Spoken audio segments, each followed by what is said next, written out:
Hi guys, ayan, na maggagawa tayo ng putong kamuting kahoy dyan guys dahil nagkikrave daw ang aking pamangkin. Pero bago ako bumili dyan, nasabi ko sa kanya, sige gagawa tayo. Pero syempre, ikaw ang magbabalat at magkukudkod nito.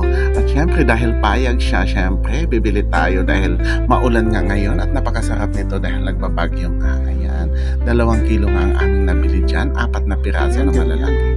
Syempre, pagkatapos niya itong kukudkudin, pipigaan niya ito ng maayos. Ayan guys, at habang siya ay nagtatrabaho, may kanya-kanya kaming toka. Ako naman ay magluluto ng palaman nito. Ang palaman na ginamit namin dito ay ang bukayo ng niyog. Ayan. At para nagkamali pa ako sa pagpili ng asukal guys, dapat brown sugar ang gagamitin namin. Kaso nga lang, nakakita ako ng itim na asukal. Ayan, yun ang mismo ang aking ginamit. Kahit hindi ito kaaya-aya, tingnan mamaya, pero siguradong masarap ito. Ayan, paggawa na nga tayo dyan ng syrup guys na asukal bago natin ilagay ang ating kinayod na niyog para ito ay ating gagamiting pampalaman mamaya. Lutuin lang natin itong maigi hanggang sa matuyo ito guys, hanggang sa mag-caramelize na siya para mas masarap ito mamaya.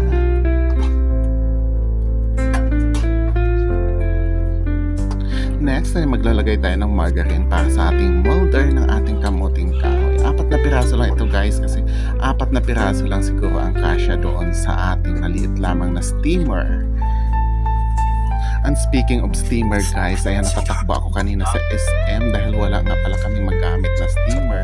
Ang aming hihiraman sana na kapitbahay ay yun, sarado ang bahay. Kaya imbis na mabulok ang aming lulutuin, ayun tumakbo ako sa SM para bumili na lang nito kahit maliit lang. Ayan, pagkatapos nga niyang pipigain ang ating kamuting kahoy, ayan, hahaluan na natin ito ng asukal ng maigi. Halo-halo na natin ito ng maigi guys. Itim nga na asukal ang aming nabili dyan, kaya dark din ang kulay ng ating kamote. Siyempre sa gitna ilalagay natin ang ating niluto kanina na palaman na bukayo ng niyog guys. Tapos lalagyan na rin natin sa taas para makover yung ating palaman. Ayan guys, 4 na piraso lang ang aking nagawa dyan. At i-steam na natin ito mamaya-maya at napakabilis lamang nito lulutuin kapag mainit na mainit ang ating steamer. Ayan. At syempre habang prepare natin ito, ayun, nagpapakulo na rin tayo sa ating steamer para pagkatapos nito ay isasalang na lang natin ito guys para mabilis ang ating trabaho.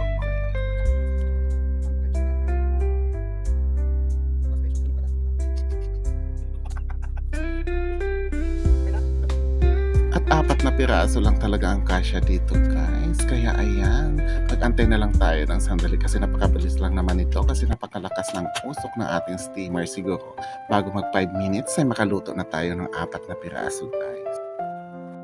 And after 5 minutes nga guys, ayan nakaluto tayo almost ng 4 na piraso. Pero ayan guys, sa kabuuhan nakapagluto tayo ng 12 piraso para doon sa ating 2 kilong kamuting kahoy na binili. Ayan, dark lang ang kanyang kulay pero napakasarap nito. Syempre, nakakain na kami ng tig-isa ng aking pamangkin. Syempre, hindi natin alam kung magbabaon siya nito bukas kapag may natira pa. Pero syempre, kapag may nanghingi na kapitbahay mamaya, isi-share din natin ito. Maraming salamat sa inyong panonood guys.